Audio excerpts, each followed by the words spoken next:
The summer sun had burned the skin from the mountains and turned the meadows to dust. Where the green river once split and shimmered beneath the cottonwoods, now only a thread of water crept between stones, baked white by heat. Men said it hadn't rained since the rendezvous, and the smell of dead beaver tainted the air clear to the snake.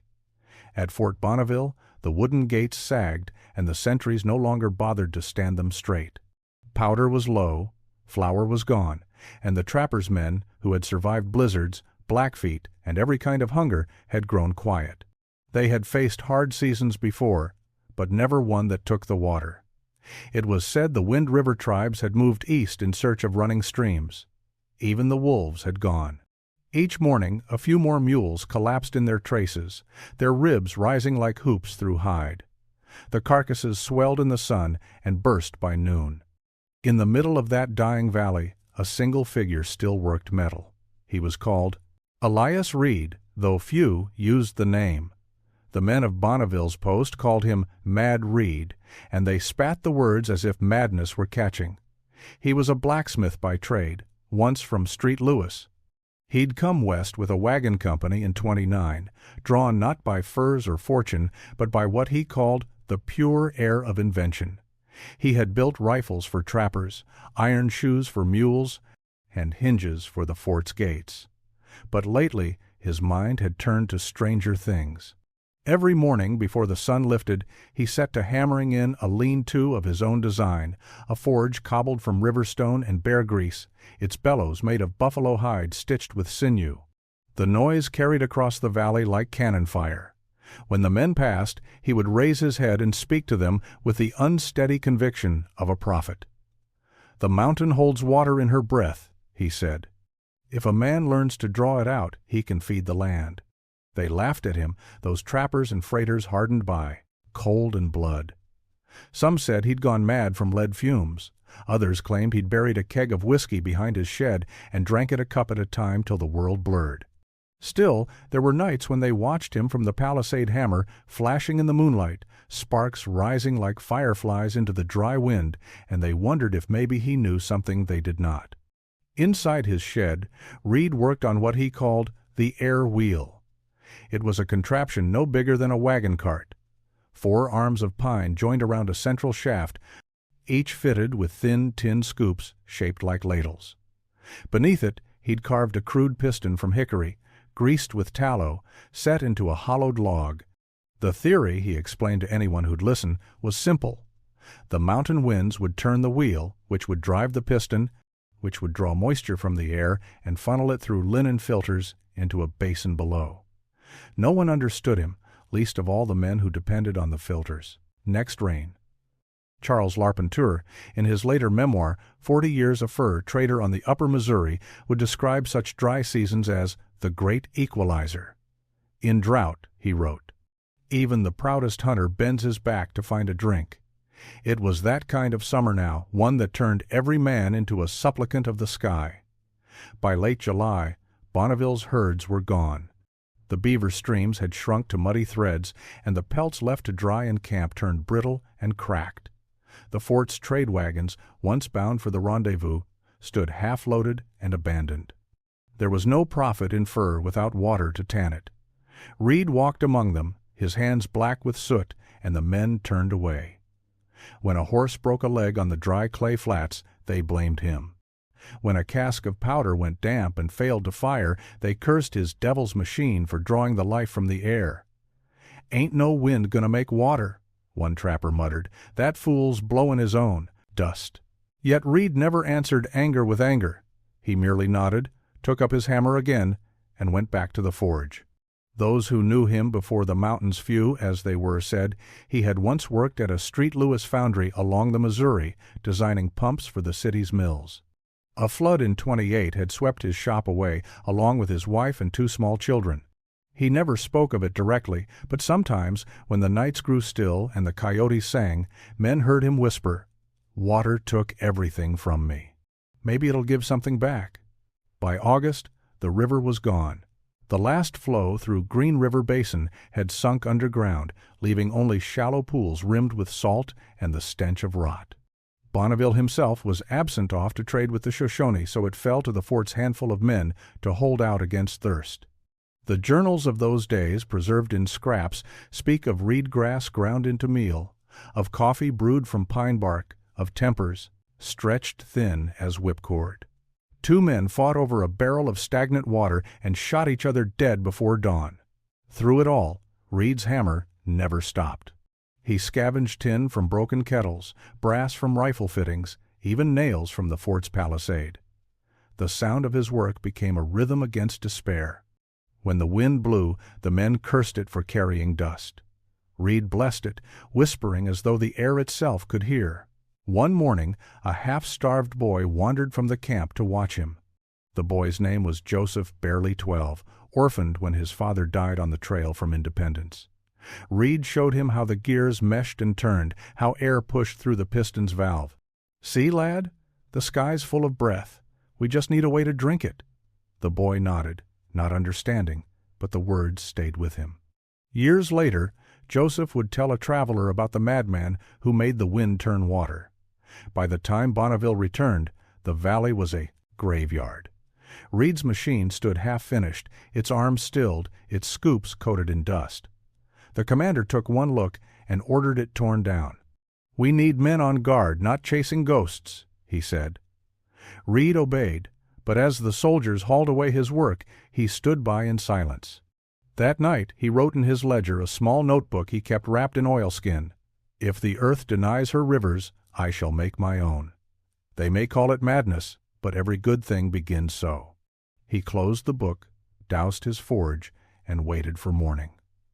Autumn 1833 came without mercy. The air that year had the taste of brass, dry, metallic, unforgiving.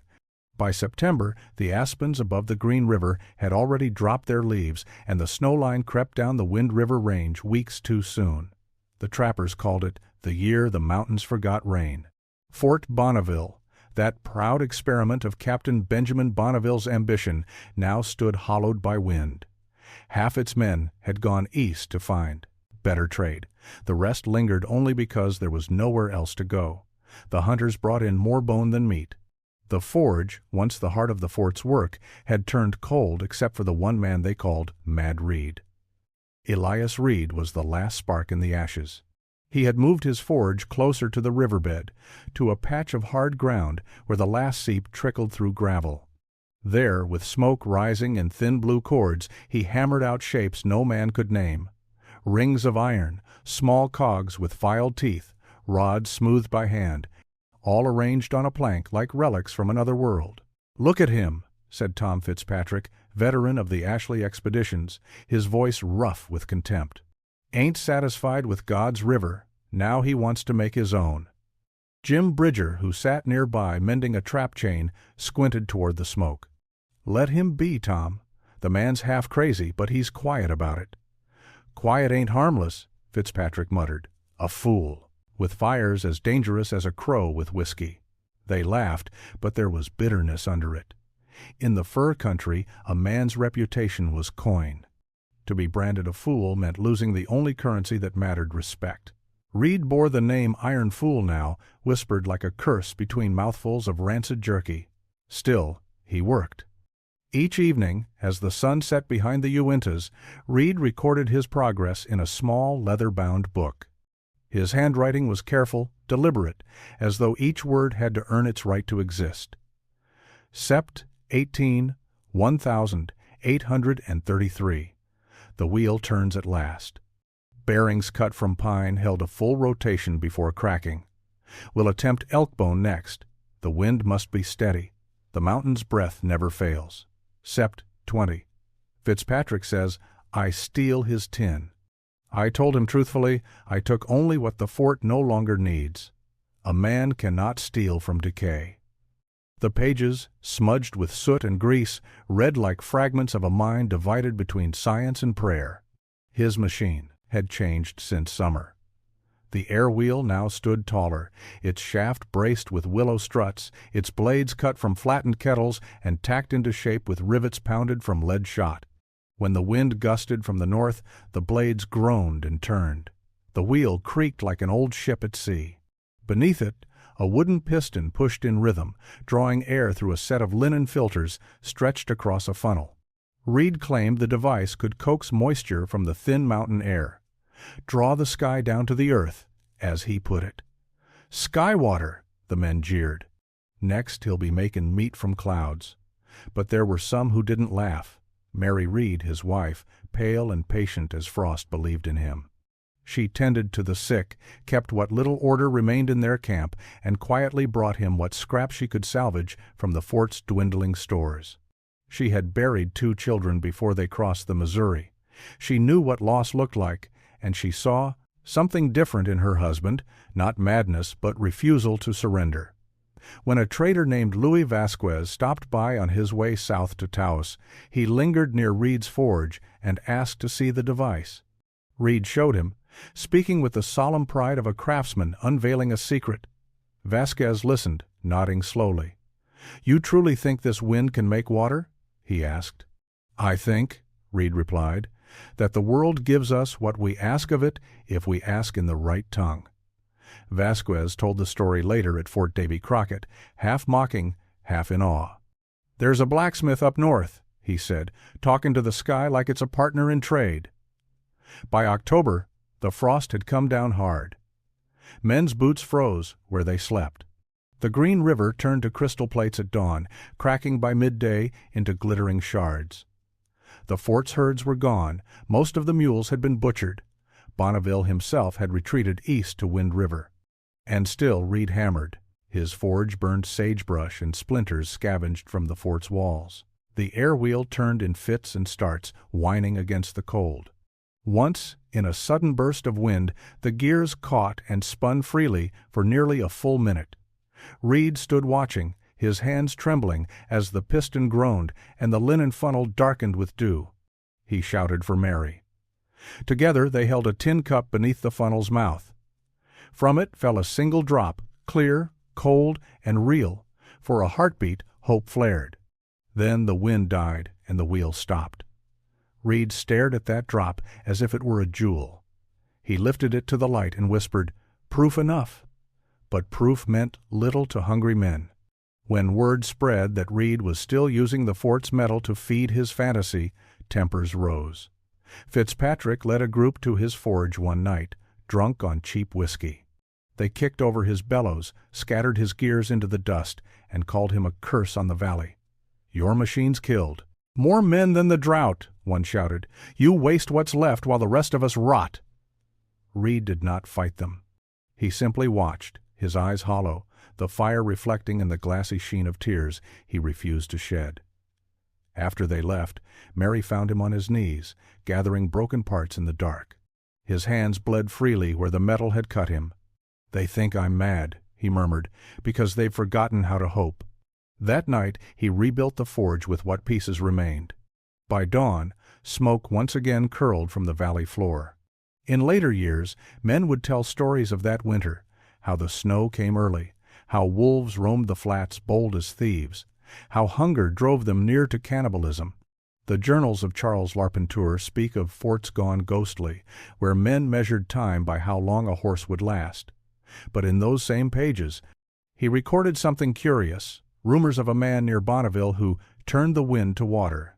No one could say if it were true, but the story spread along the trapper trails like a campfire tale too strange to die. In the weeks that followed, Reed refined his work. He used elk bone for bearings, polished smooth with tallow. He replaced the tin blades with lighter ones hammered from flattened gun barrels. Each small success he noted in his book, October. 28.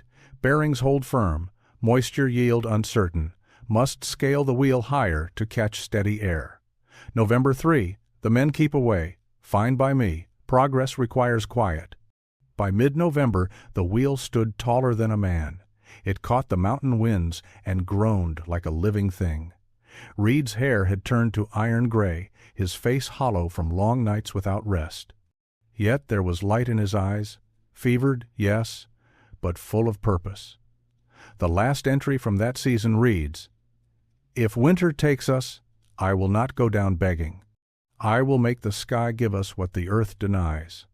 No one who lived through that winter ever forgot the sight of that lonely wheel turning above the snow, a skeleton of wood and metal creaking against the wind, and beneath it a man who refused to let the frontier's silence have the final word. Winter came early and mean. By December of 1833, the Green River Basin lay buried under a crust of ice so thick that wagon wheels splintered against it. The snow came in gray waves, then stopped without warning, leaving the valley silent as a tomb.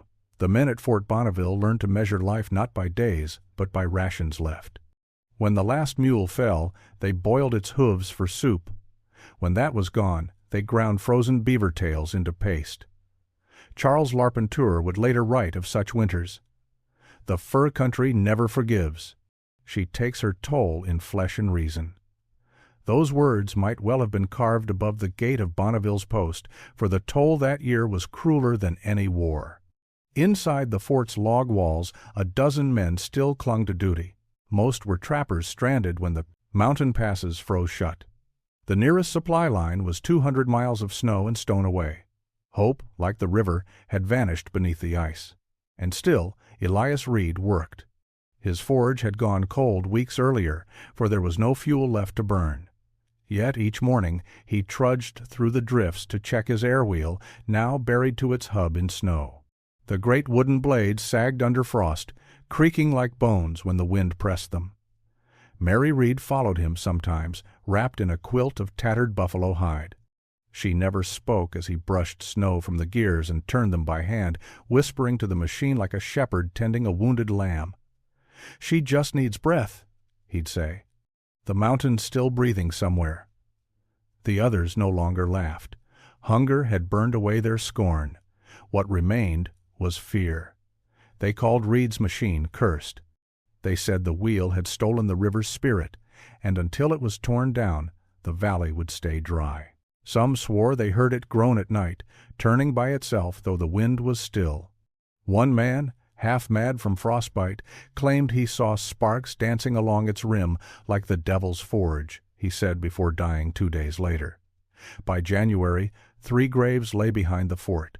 The ground was too frozen to dig deep, so they stacked stones over the bodies. Each morning the wolves came down to circle, their tracks black against the snow. Jim Bridger, hardened as he was, began to mutter about moving east come thaw. "Ain't no profit in ghosts," he said. But there was no thaw. The drought had not broken, only changed its shape. Snow without melt was just another kind of thirst. When they melted ice for water, it tasted of dust and copper. Reed took it as a sign. "Even frozen," he said, "the air holds what we need. We just have to free it." He scavenged what little remained of the fort's metal iron hoops from barrels, scraps of tin, even nails from broken crates. He built a small wind funnel of stitched canvas and mounted it atop the fort wall. When the air passed through, droplets formed on its inner lining. Reed scraped them off with a tin spoon and showed the men. A few laughed, hollowly. Others stared, hollow-eyed. It wasn't enough to fill a cup. That night Reed wrote in his ledger, "The 12th of January, 1834, the men lose faith. So do I, at times. But faith is a tool like any other. Dull it, and it fails you. I must keep sharpening mine." Mary tended to the sick, 6 men now too weak to rise. The fort's store of medicinal herbs had run out, so she boiled pine needles for tea. Her hands cracked from cold, her eyes sunken, but she moved with the calm of one who had already faced death and found it unworthy of fear. In early February, a storm rose from the south. It came with thunder that shook the valley and winds that howled through the fort's chimneys like voices. The men huddled in the mess hall, trading stories to stay awake. Someone asked Reed why he stayed, why he built his fool's contraption when the world was ending around them. He looked up from his seat by the door, face half lit by firelight. "Because something greater built this world from nothing," he said. "And if he could make water spring from rock, then a man should at least try to make it from wind." No one answered. Even Fitzpatrick, who once led the jeers, stared into the flames and said nothing. 2 days later, dysentery took another. The journal of the fort's clerk records only, Buried McKinley this morning. No water left to wash him." After that, Reed worked in silence. He stripped the linen filters from his machine and replaced them with duskin, thinking it might catch more vapor. He bound the seams with pitch, rigged a pulley from sinew, and rebuilt the piston by candlelight. His hands shook from cold, but he did not stop. On February 22 he wrote, "The air is colder than iron, yet I swear I smell rain on the wind. The wheel must turn again before my strength leaves me." The next morning he collapsed while lifting one of the gear arms. Mary found him lying in the snow, lips blue, hands still clutching the wrench. She dragged him back to the fire, forced whiskey between his teeth, and wrapped him in blankets. When he woke, he asked only one thing. Did the wind come? She didn't answer. The machine stood motionless in the yard, half buried, half broken. The men of the fort had given up on survival. They spoke now of prayer and penance, of curses and retribution. One night, Bridger urged Reed to abandon the fort and head east come thaw. "Saints can't live on hope," he said. "You'll die here with your wheel." Reed only smiled. "If I die, I'll die building something that gives life." By March, there were 5 left alive: Reed, Mary, Bridger, Fitzpatrick, and the boy Joseph. The rest had either frozen or vanished into the wilderness. One evening, as the sun bled red over the horizon, Reed stood again before his machine. He turned the wheel by hand, slow and steady, until it caught a breath of wind. The blades creaked, turned once, then twice. For a moment he felt warmth return to his fingers. He looked up at the mountains and whispered, "Come on, old sky, breathe with me." And the wind answered. A sudden gust swept through the valley, strong enough to send snow spiraling into the air. The wheel spun fast, free, alive. The piston groaned, the canvas funnels shivered, and for a heartbeat it seemed as if the earth itself exhaled. Then the storm broke. Snow lashed across the fort, blinding white, and when it passed, the air wheel lay shattered. The main shaft had snapped clean through. Reed dropped to his knees beside the wreckage. His breath came in clouds of steam. He pressed his hands to the broken wood as though it were a dying friend. Mary knelt beside him, her face streaked with tears that froze before they fell. "You did all you could," she whispered. He shook his head. "Not yet." The wind moaned through the ruins, carrying with it a sound faint and impossible, the drip of water falling on stone. Reed turned. From a crack beneath the machine's base, a thin thread of meltwater trickled through the snow. It was not much, barely enough to fill a cup, but it was real. The warmth from the storm's lightning had loosened a seam of ice beneath the ground, freeing the first runoff of spring. He cupped it in his hands, tasted it, and laughed a raw, broken laugh that echoed through the valley like a prayer answered too late. March 1834. When dawn broke over the Green River basin, the valley looked almost gentle again. Snow glittered like powdered glass. The peaks glowed pink beneath the sun. To the men who still lived, it was a cruel illusion beauty in a graveyard. Elias Reed stood before his ruined air wheel. The shaft was splintered, the gears hung crooked in their sockets. The storm had torn the canvas, funnels to ribbons. Yet the ground beneath it still wept a thin, steady drip of meltwater sliding from rock to dirt. He crouched, scooping it with both hands, watching the drops fall as if counting them were a prayer. "See it?" he whispered. "It breathes again." Mary Reed stood behind him, her face pale beneath her fur hood. "It's only the thaw," she said gently. Reed turned to her, eyes bright and fevered. "The thaw's the proof." The sky answered. Bridger, standing a few paces off, spat into the snow. Sky didn't answer Reed. The ground just gave up. He pointed toward the dripping crack. "You can't build hope out of runoff." Reed didn't answer. He only ran his thumb along the broken gear as though memorizing the wound.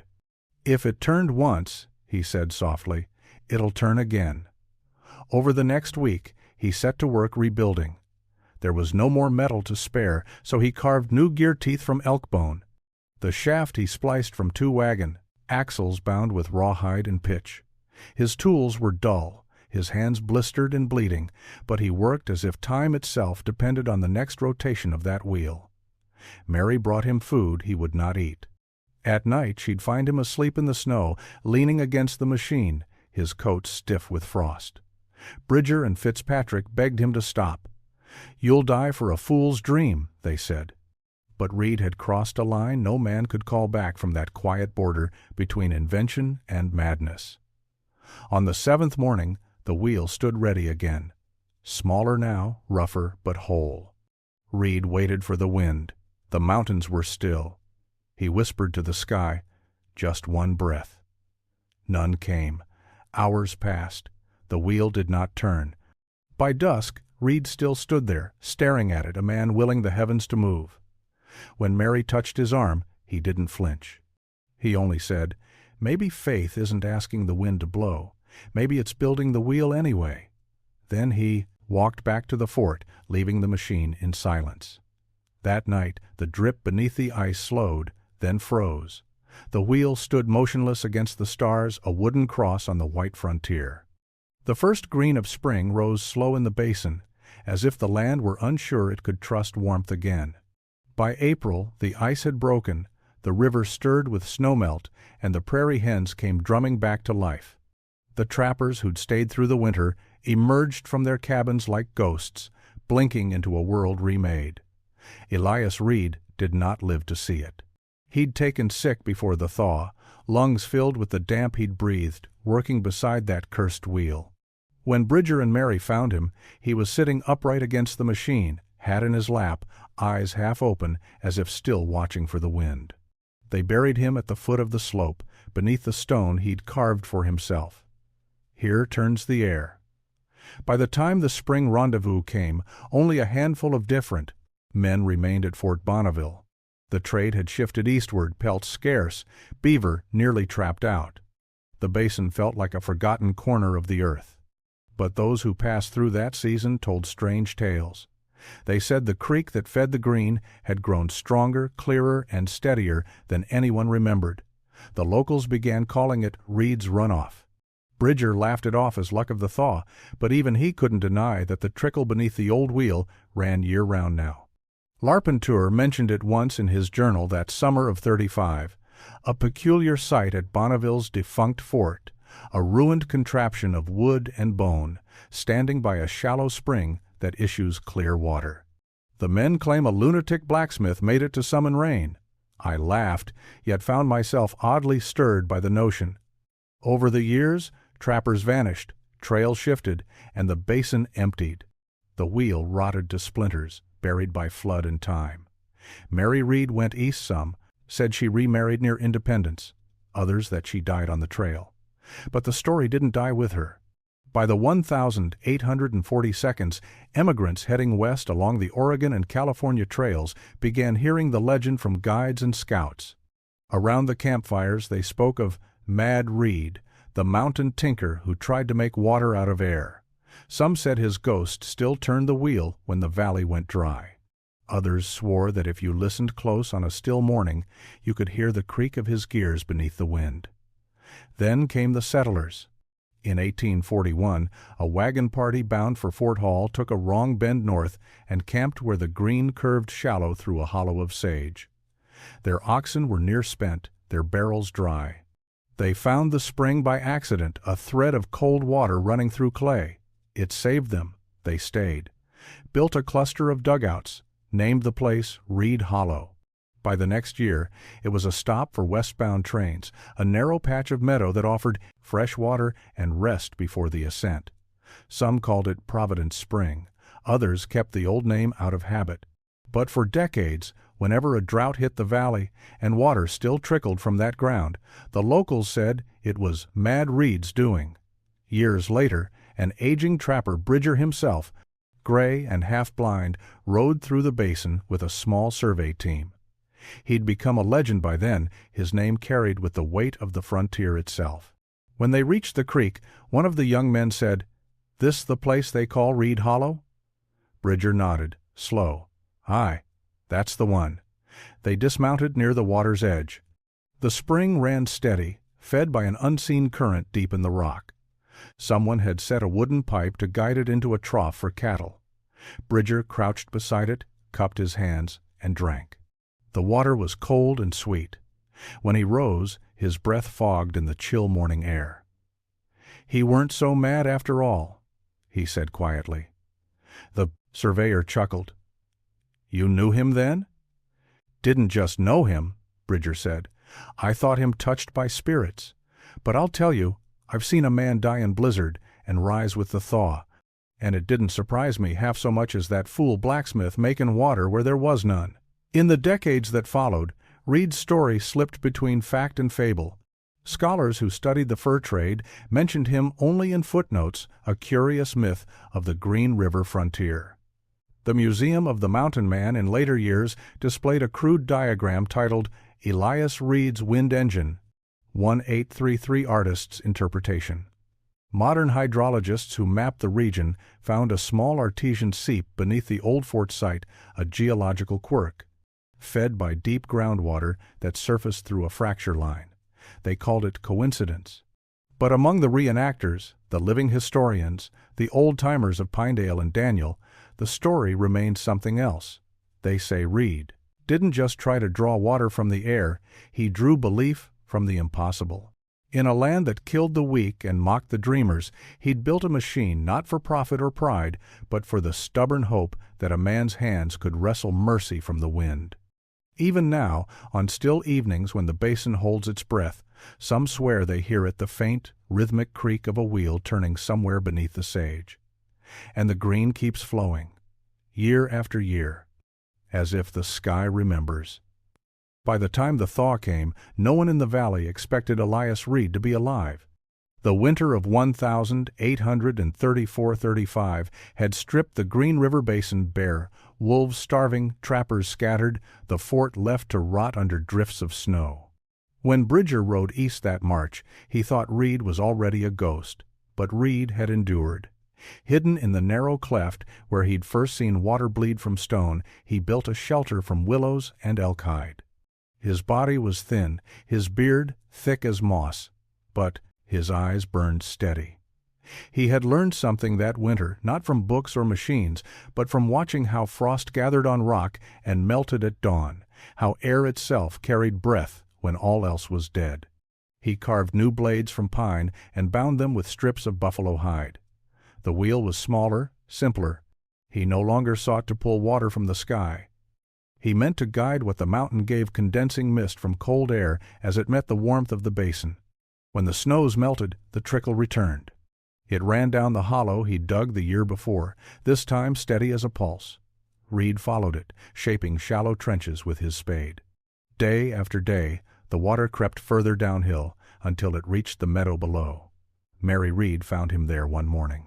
She had traveled from Fort Laramie with a caravan bound west, half believing the rumors that her husband still wandered the mountains. When she saw him standing ankle-deep in his tiny stream, she began to cry. "You're alive," she whispered. Reed turned, his face half-shadowed by the brim of a ragged hat. "Alive," he said, "and the mountain still breathes." By midsummer, the water had gathered enough to form a pool. The willows thickened. Wild mint and sedge sprouted along the damp banks. For the first time in 2 years, the basin shimmered with color. A group of Shoshone hunters discovered Reed there. They called the place Pahiwata, Skywater. They watched the wheel turn slowly, creaking as it caught the mountain wind and dripped condensed moisture into a wooden trough. To them, it was not madness. It was a kind of harmony man working with the spirit of the place, not against it. The Shoshone women helped Mary dig irrigation furrows. Reed built a small forge beside the spring, melting scraps of tin to fashion better pipes. Soon, patches of green grass spread across what had been lifeless clay. He kept no journals that survived, but in the oral accounts gathered, later by trappers and settlers, they said Reed's laughter echoed through the basin that summer, not the laughter of a fool, but of a man who had learned to listen to silence and turn it into sound. Word spread slowly downriver. By autumn, when a small wagon train stopped at the site, they found a working settlement, a rough cabin, a forge, a fenced garden, and the wheel still turning. The travelers filled their casks, calling the place Madman's Spring. One man among them, a trader named Henry Fraser, later wrote in his journal Rocky Mountain Fur Trade Journal 1836. There was a curious contraption there that drew water without river nor well, a wheel like a mill's, but light, spinning from the breath of the hills. The man who built it spoke little, save to say the air carries more life than we reckon. By the 1840 the route westward began to swell, with emigrants, the first waves of settlers, missionaries, and fortune-seekers chasing Oregon dreams. Many camped at what was by then called Reed's Basin. The spring still ran clear. His wooden wheel had long since rotted, replaced by a more durable one made of iron and oak by younger hands. But the name endured Elias's water. Reed himself faded from history soon after. Some said he followed the Shoshone north into the Wind River country. Others claimed he drowned, crossing the Snake. His wife Mary was buried near the spring, her grave marked only by a cairn and a small iron cross forged from the last of his metal. In 1852, when surveyors passed through mapping the emigrant trails, they noted the basin as an unusual oasis sustained by atmospheric condensation. They sketched the remains of the old air wheel, an early experiment in wind condensation technology, primitive but effective. Modern historians would later call Elias Reed one of the forgotten pioneers of environmental mechanics, a man decades ahead of his time who grasped the principle that moisture could be drawn from air through pressure, temperature, and surface condensation. But for the men of his day, he remained a ghost story told around fires. The mad blacksmith who made water from the sky. In 1907, when the Museum of the Mountain Man was first cataloging oral histories from trappers' descendants, a single artifact was donated: a cracked pine gear with elk bone teeth, labeled "From Reed's Wheel, Green River, ca. 1834. The curator's note read, "No records of such a man exist in official trade journals, yet the relic bears marks of early 19th century tool work. It suggests that the line between madness and genius on the frontier was often just a matter of thirst." So ends the story of Elias Reed, blacksmith, wanderer, and mountain visionary. By the time the Civil War began back east, no one alive could say for certain what had become of Elias Reed. The frontier had moved on, the trappers gone, the beaver trade dead, and wagon trains now beating dust, trails where once only moccasins had passed. Yet his name lingered, not in ledgers or maps, but in stories. In the taverns of Fort Bridger, old men would still lean forward and tell the newcomers. There was a smith who built a wheel that drank the air itself. Folks called him Mad Reed. Saved a post that should have died of thirst. They'd shake their heads as if trying to remember how the tale ended. Some swore Reed had turned hermit, living with the Shoshone, teaching them to draw mist from the cliffs. Others said he built a second, greater machine near the Wind River Range, one that ran night and day until lightning split it apart. When missionaries arrived in the basin during the 1850, they found the old spring still running. A few hand-forged pipes lay half-buried in silt. They wrote of a curious device of pagan origin designed to summon water from the air. In their minds, it was witchcraft. Yet even they drank from it before they left. In 1861, an Army topographer named Captain Warren passed through on his way to survey the western approaches of the Union Pacific route. His report, now archived in the National Frontier Trails Museum, described a shallow basin of lush vegetation fed by no apparent river. Local herdsmen refer to it as Reed's Oasis. I observed remnants of mechanical construction gearwork of crude but ingenious make. It appears to have once condensed atmospheric moisture. An idea ahead of its time. That was the last government record of the site before the basin faded again into wilderness. The Oregon Trail shifted north, and by the turn of the century, the name Reed survived only in rumor and map scribbles. Then, in 1911, a group of surveyors working for the U.S. Geological Survey rediscovered the spring. They noted a constant water output of roughly 40 gallons a day, even in dry weather. One of them, a young geologist named Howard F. Mason, grew obsessed with uncovering its source. He found the remnants of the wooden wheel, preserved by the dry air, its spokes fossilized into the ground. Mason's Field Journal, Rocky Mountain Fur Trade Journal, Volume 4, 1912. Records. No stream feeds this basin. The rock above shows condensation along fissures, as if drawn through capillary seams. Whoever built this mechanism understood airflow and dew collection, a primitive atmospheric condenser. Remarkable. Mason sent samples of the pine gear and elk bone fittings to the Smithsonian. The institution confirmed the tool marks matched 1,830 seconds, blacksmithing patterns identical to those seen on artifacts from Fort Bonneville. For the first time, the legend had physical proof. Historians debated Reed's identity for decades. Some believed he was a composite figure born of frontier myth, a blend of blacksmiths, tinkers, and dreamers who drifted west during the fur trade collapse. But Dale L. Morgan, in his 1953 commentary, Forgotten Engineers of the Fur Trade Era, Rocky Mountain Historical Review, suggested otherwise. Morgan noted that in 40 years a fur trader on the upper Missouri, Charles Larpenteur briefly mentioned a wandering smith from Street Louis called Reed, who built strange wheels by the Green River and claimed he could make water move without spring or river. The entry, dated 1834, was dismissed by early editors as folklore until Mason's discovery nearly a century later gave it weight. By the 1,960 seconds, environmental engineers began to revisit Reed's method as more than myth. The principal condensation through thermal differential became a foundation for modern atmospheric water generation. A prototype built in 1972 by students at the University of Wyoming successfully pulled a gallon of water from desert air using wind-driven turbines and cooled tin plates. They named it Project Reed. When journalists asked the lead researcher, Dr. Helen Rawlins, why the name, she replied, "Because history remembers the madmen first, then the proof." In 1984, the Museum of the Mountain Man in Pinedale unveiled a small exhibit titled Elias Reed, the blacksmith who brought water from air. Inside a glass case lay the same pine gear discovered by Mason's team, its elk bone teeth still intact. The accompanying plaque read, "Recovered near the Green River Basin, K. 1,834, 1,835. Believed to be part of an early atmospheric condenser. Donated by the descendants of H. F. Mason."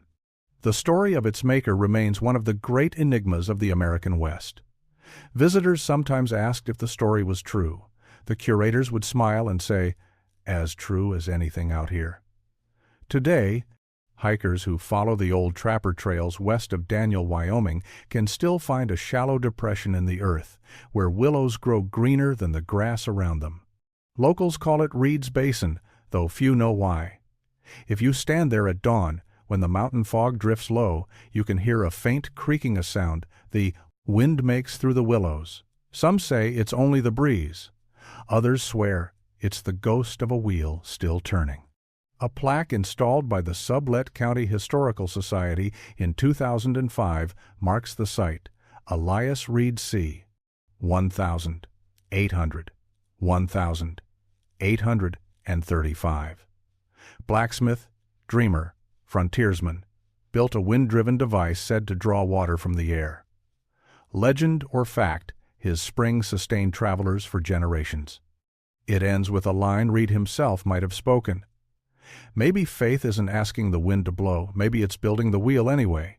And so the story circles back to where it began, a man on the edge of the known world, hammering tin and pine into hope. He left no monument but water and wonder, no legacy but a question. How much of survival belongs to skill, and how much to belief?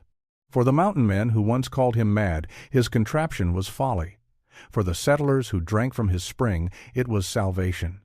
For those of us who come after, perhaps it is both the madness and the miracle bound together, like the bones and gears of a forgotten wheel, still catching the breath of the high Wyoming wind.